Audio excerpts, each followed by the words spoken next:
ओम शांति। आज सुनते हैं प्यारे बाबा की 26 जून 69 के अव्यक्त बाप दादा के मधुर महावाक्य। आज की मुरली का टाइटल है शिक्षा देने का स्वरूप, अपने स्वरूप से शिक्षा देना। आज की मुरली में 4 क्वेश्चन। नंबर 1, बाबा बच्चों को वतन से जब समय गवाते देखते तो बाबा की दिल में क्या होता है। नंबर 2, विघ्नों को सामना करने के लिए कौन सी 2 शक्तियां चाहिए। नंबर 3, निर्णय शक्ति को बढ़ाने के लिए मुख्य खुराक कौन सी है। लास्ट, जैसे साकार में मुरली चलाते थे, अव्यक्त में भाषा क्यों बदली। बड़े इंटरेस्टिंग क्वेश्चंस के जवाब हैं, क्योंकि ये सबको आता था। साकार बाबा तो मुरली बिल्कुल हमारी तरह ही बोलते थे, शिव भगवान आके, लेकिन अव्यक्त में फिर अव्यक्त भाषा होगी। तो किस कारण हुआ, आज इसका प्रश्न का उत्तर है इसमें। बाबा ने बहुत सुंदर 3 संबंधों में 3 शिक्षाएं दी हैं, वो सारा सुनेंगे। 26 जून 69 की मुरली, शिक्षा देने का स्वरूप, अपने स्वरूप से शिक्षा देना। बाप किसको देख रहे हैं, बच्चों को देख रहे हैं ना। आज मुरली में क्या सुना था, आप सभी किसको याद करते हो। बाप, टीचर, सतगुरु को ना। तो बाप दादा भी सिर्फ बच्चों को नहीं, लेकिन तीनों संबंधों से, तीनों रूपों को देखते हैं। बच्चे तो सभी हैं, लेकिन टीचर रूप में क्या देखते हैं, नंबरवार स्टूडेंट को देखते हैं। और गुरु रूप से किसको देखते हैं मालूम है, नंबरवार फॉलो करने वालों को, जिन्होंने फॉलो किया है और जिन्हों को अभी करना है, दोनों को देखते हैं। मुख्य फॉलो करने वालों को, जिन्होंने फॉलो किया है और जिन्हों को अभी करना है। गुरु रूप से जो शिक्षा देते हैं उसमें मुख्य फॉलो किसको करना है। गुरु रूप से मुख्य फॉलो क्या है। किसी ने कहा बाबा याद की यात्रा। याद की यात्रा तो एक साधन है, लेकिन वह भी किस लिए कराते हैं, दूसरों की सदगति करने पहले अपने को क्या फॉलो करना पड़ेगा। याद की यात्रा भी किस लिए सिखाई जाती है, मुख्य रूप से, गुरु रूप से मुख्य फॉलो यही करना है, क्या, अशरीरी, निराकारी, न्यारा बनना। याद की यात्रा भी इसलिए करते हैं कि साकार में रहते निराकार और न्यारे अशरीरी हो रहे। जब अशरीरी बनेंगे तब तो गुरु के साथ जा सकेंगे। मुख्य रूप से तो यही फॉलो कर रहे हैं और करना है। टीचर रूप का पार्ट अभी चल रहा है या पूरा हो चुका है। रिवाइज कोर्स टीचर करा रहे हैं या अपने आप कर रहे हो, उनकी मदद है। किसी ने कहा उनकी मदद है, पढ़ाई पढ़ाते नहीं है लेकिन मदद है।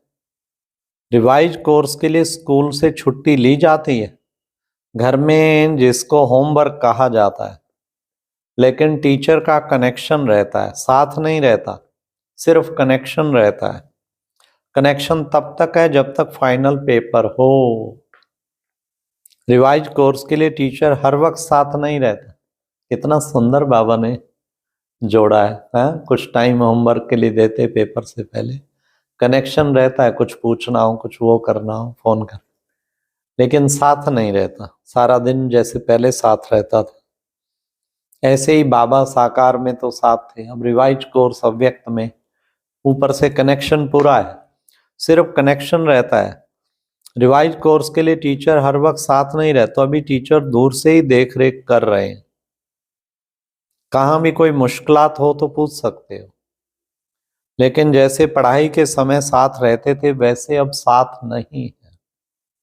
अभी ऊपर से बैठ अच्छी रीति देख रहे हैं कि रिवाइज कोर्स में कौन कौन कितने शक्ति से, कितनी मेहनत से, उमंग उत्साह से कोर्स को पूरा कर रहे हैं। ऊपर से बैठ दृश्य कितना अच्छा देखने को रहता है। जैसे आप लोग यहाँ ऊपर संदली पर जब बैठ देखते हो तो नीचे बैठ देखने में फर्क होता है ना। इनसे भी ऊपर कोई बैठ देखे तो कितना फर्क होगा, बुद्धि बल से महसूस कर सकते हो क्या अनुभव होता है। आज अनुभव सुनाते हैं। अनुभव सुनने और सुनाने की तो परंपरा से रीत है ना। तो वतन में रहते क्या अनुभव करते हैं, वतन में होते भी टीचर का कनेक्शन होने कारण क्या देखते हैं।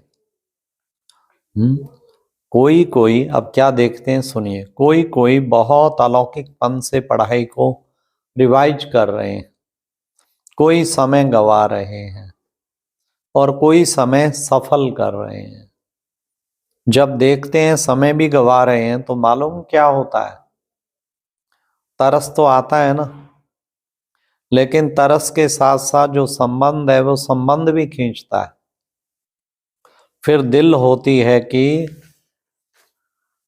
अभी अभी बाबा से छुट्टी लेकर साकार रूप में उनको ध्यान खिंचावें। देखो हाँ, कैसे बाबा की, ब्रह्मा बाबा की भी दिल कैसे शिव बाबा से छुट्टी लेके जाऊं और उनको ध्यान खिंचाऊं कि क्या कर रहे हो, टाइम गवा रहे हो। लेकिन साकार रूप का पाठ तो पूरा ही हुआ, इसलिए दूर से ही साकाश देते हैं। दिल भले होती है पर शरीर ही नहीं रहा तो अब कैसे जाए। बाबा जैसे साकार रूप में लाल झंडी दिखाते थे ना, वैसे वतन में भी, लेकिन देखने में आता है कि अव्यक्ति रस को, अव्यक्ति मदद को बहुत थोड़े ले पाते हैं। जो भी रास्ता तय कर विघ्न आते हैं, उन विघ्नों को पार करने के लिए मुख्य कौन सी शक्ति चाहिए। तो किसी ने कहा शयन शक्ति। शयन शक्ति से भी पहले कौन सी शक्ति चाहिए, विघ्न डालने वाली कौन सी चीज है। किसी ने कहा माया। सुनाया था कि विघ्नों को सामना करने के लिए पहले चाहिए परखने की शक्ति और फिर चाहिए निर्णय करने की शक्ति। जब निर्णय करेंगे यह माया है व अयथार्थ है, फायदा है व नुकसान है, अल्पकाल की प्राप्ति है व सदाकाल की प्राप्ति है। जब निर्णय करेंगे तो निर्णय के बाद ही शयन शक्ति को धारण कर सकेंगे। पहले परखना और निर्णय करना है। जिसको निर्णय शक्ति तेज होती है वह कब हार नहीं खा सकता। हार से बचने के लिए अपनी निर्णय शक्ति को, परखने की शक्ति को बढ़ाना है। निर्णय शक्ति बढ़ाने के लिए पुरुषार्थ कौन सा करना है। याद की यात्रा तो आप झट कह देते हो, लेकिन याद की यात्रा को भी बल देने वाला कौन सा ज्ञान अर्थात समझ है, वह भी स्पष्ट बुद्धि में होना चाहिए। टोटल तो रखा है, लेकिन टोटल में कहां कहां फिर टोटा पड़ जाता है। टोटा माना विघन, टोटा पड़ जाता है। स्कूल में कई बच्चे एक दो को देख टोटल तो निकाल देते हैं, लेकिन जब मास्टर पूछता टोटल कैसे किया तो मूंझ जाते हैं। तो आप टोटल याद की यात्रा कह देते हो, लेकिन यह टोटल किस तरीके से होगा वह भी जानना है। तो निर्णय शक्ति को बढ़ाने के लिए मुख्य किस बात की आवश्यकता है। किसी ने कहा विचार सागर मंथन। विचार सागर मंथन करते करते सागर में ही डूब जाएं तो ऐसे बैठते हैं विचार सागर मंथन करने, लेकिन कोई कोई लहर ऐसी आती है जो साथ ही ले जाती है।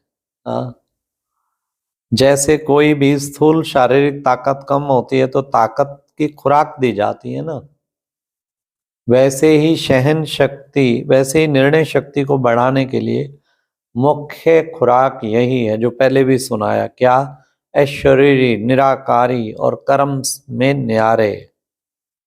निराकारी व शरीरी अवस्था तो हुई बुद्धि तक, लेकिन कर्म से न्यारा भी रहे और निराले भी रहे तो हर कर्म को देख करके लोग भी समझ जाते हैं ये तो निराला है, ये तो निराला है, यह लौकिक नहीं, ये तो अलौकिक है।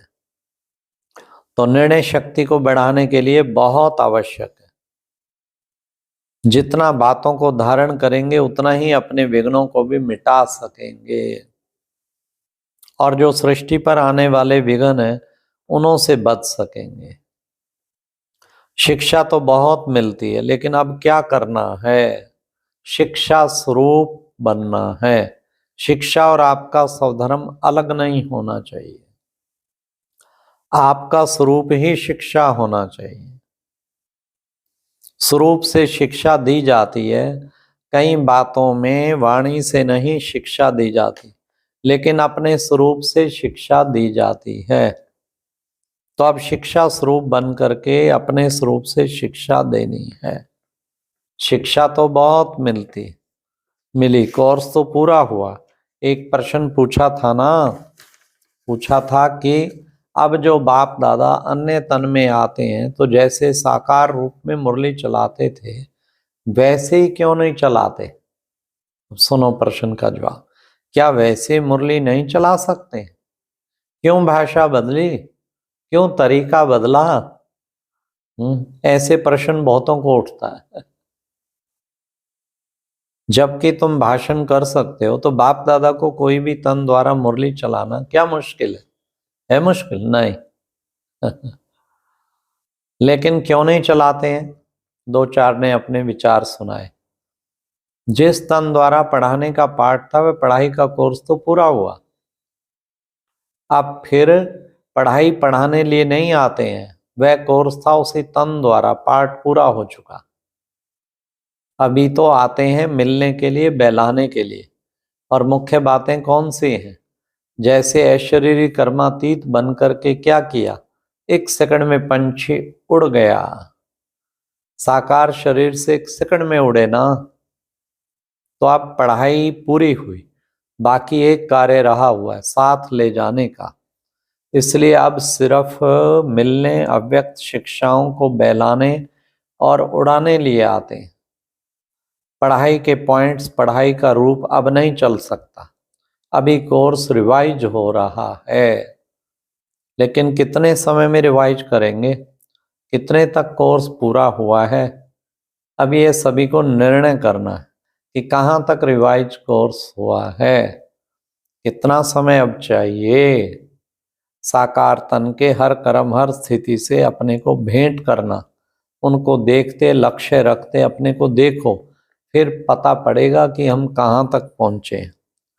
लक्ष्य तो बता दिया, कैसे अपने को परखना है, फिर उत्तर देना है। दूसरा प्रश्न यह है कि होमवर्क तो तुम्हारा चल ही रहा है, उसमें विशेष ध्यान खिंचवाते हैं। यह जो पार्ट भावी प्रमाण हुआ है, उस साकार रूप को अव्यक्त क्यों बनाया? इनके भी गुह्य रहस्य हैं, इसकी गहराई में जाना। सागर के लहरों में नहाने नहीं लग जाना, लेकिन सागर के तले में जाना, फिर जो रतन मिले वह ले आना। यह सोचना इनका गुह्य रहस्य ड्रामा में क्या नोंदा हुआ है। ऊपर कोई गुह्य रहस्य है? बिना रहस्य के तो कोई भी चलन हो ही नहीं सकती। अच्छा, अभी टाइम हो गया है। बाप दादा का बच्चों को याद, प्यार और नमस्ते। तो ये थी प्यारे बाबा की मुरली। कितना बाबा ने इंटरेस्टिंग वे से हम सबको कितनी अच्छी बातें सुनाई। और सबसे मेन चीज बाबा ने जो बताई, दो शक्तियां हैं, परखने की शक्ति, निर्णय शक्ति। कैसे बढ़ेंगी? जितना यूज करेंगे, बार बार इनको यूज करो। धोखा खाते ही तब है जब हम प्रॉपर नहीं परख पाते। इसलिए एकदम परख लेना, फिर धोखा नहीं खाएंगे। और निर्णय ठीक नहीं करते, इसलिए गलत काम होते रहते हैं। निर्णय ही वास्तव में, निर्णय शक्ति ही जो मन तो पीछे पीछे फॉलो करता है, जो बुद्धि निर्णय करती है, और फिर वैसा ही संस्कार बनता है। तभी क्यों कहते हैं सबको सन्मति दे भगवान, अच्छी मति दे। या कहते विनाश काले विपरीत बुद्धि विनश्यंति, बुद्धि उल्टी हो जाती, निर्णय सारे उल्टे होने शुरू हो जाते, तो फिर उसमें क्या मिलेगा? कुछ नहीं, फिर गलतियां होंगी, फिर बहुत पश्चाताप होता है। इसलिए हमें निर्णय शक्ति को बढ़ाना है। ठीक निर्णय हो, डिसीजन सारे ठीक हो। कोई कंपनी जीरो पे पहुंच जाती क्योंकि डिसीजन गलत हुए। किसी का राज 0 पे चला जाता क्योंकि डिसीजन गलत हुए। डिसीजन हमारे प्रॉपर होने चाहिए, ठीक होने चाहिए, और वो भी परखेंगे। जब परख नहीं पाएंगे फिर डिसीजन भी गलत करेंगे। पहली परखने की शक्ति, फिर निर्णय शक्ति। तो बाबा ने कितना अच्छा आज बताया। और अव्यक्त मिलन, ये क्यों कोर्स चालू हुआ, ये भी बाबा ने रहस्य खोला। हम बच्चों की अव्यक्त संपन्न स्थिति बनाने के लिए कैसे बाबा का वो सीन ही याद करते हैं जब बाबा अवतरित होके बोलते हैं, एकदम हम भी अव्यक्त उस सीन को याद करके ही अव्यक्त हो जाते हैं। तो इसलिए बाबा की अव्यक्त मुरलियां, अव्यक्त पालना कितना ऊंचा हम सबको उड़ाया है। अच्छा, ओम शांति। ये थी प्यारे बाबा की आज की अव्यक्त मुरली। ओम शांति। और अब यह एक बहुत अच्छी वीडियो भी जरूर देखें।